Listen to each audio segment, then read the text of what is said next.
All right, now we're ready to make our corn pudding. It's a really simple recipe. It's only 5 ingredients. So we have a can of cream of corn. We'll put that all in there. And then we also have a regular can of corn that we have drained out the liquid. And that's right here.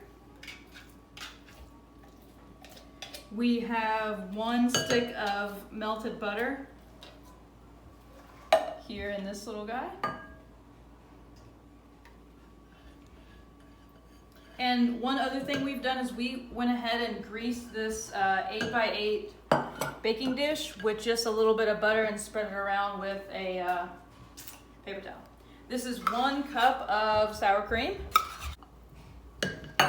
And then the last thing is 1 Jiffy mix. So it's got cornmeal and some other things in it. It's a little clumpy.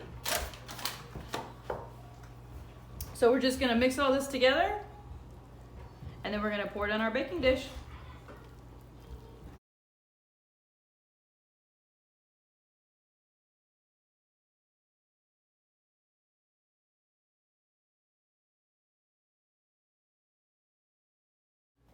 We'll transfer.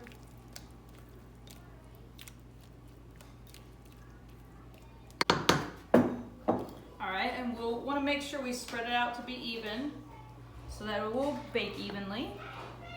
Just like that. And then once we can go ahead and put this in the oven now at 350 degrees for 1 hour, or once we're ready to put it in the oven, it will be the same thing. Until then, it can just hang out, no problem. Alright, so we're all ready to put our corn pudding in the oven, so we're just going to put it in right in the center at 350, and we're going to set us a timer for 1 hour.